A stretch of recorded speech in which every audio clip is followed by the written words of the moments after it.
Fikiria hili, kila anapotokea hadharani macho ya dunia humfuatilia, kila hatua anayopiga, kila ishara anayofanya na kila neno analozungumza huchambuliwa kwa makini mno.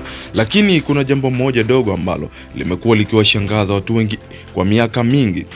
Ukiangalia kwa makini video za rais wa Urusi Vladimir Putin, utagundua kwamba anapotembea mkono wake wa kushoto husogea kawaida, lakini mkono wake wa kulia mara nyingi hubaki karibu na mwili wake kana kwamba umefungwa hivi.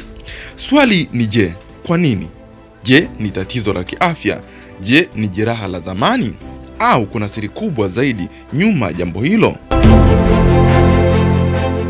Kwa miaka mingi watu wengi walidhani huenda Putin alikuwa na dalili za ugonjwa wa Parkinson's au tatizo lingine la mfumo wa neva.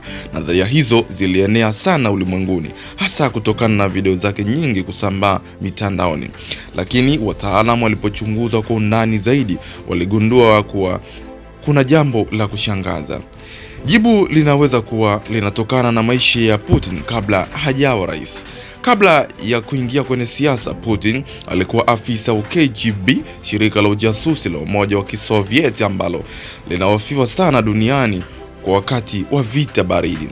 Katika mafunzo yao, maafisa wa KGB walifundishwa kutembea huku mkono wa kulia ukiwa karibu mno na mwili muda wote. Sababu, ili wawe tayari kutoa silaha kwa haraka endapo kutatokea tishio la ghafla. Kwa maneno mengine, ilikuwa ni mbinu ya kijeshi na kiusalama.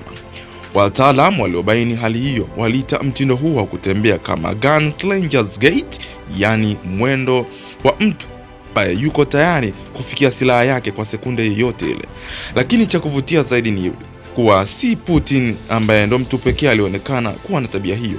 Baadhi ya viongozi na maafisa wengine wa Urusi waliopitia mafunzo ya kijeshi au kiusalama waliwahi kurekodiwa wakitembea kwa mtindo unaofanana na Putin. Hilo linawafanya wataalamu kuamini kuwa huenda si ugonjwa wala jeraha, bali ni mazoea yaliyojengeka kwa miaka mingi ya mafunzo makali ya KGB.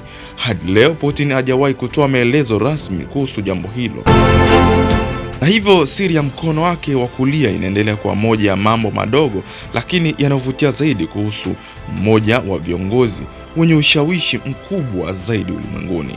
Sasa ukiona tena video ya Putin akitembea, utakuwa unajua kwamba huenda si mkono wake uliosahau kutembea, bali ni kumbukumbu ya maisha ya ujasusi ambayo bado yanaonekana katika kila hatua ya piga hivi sasa.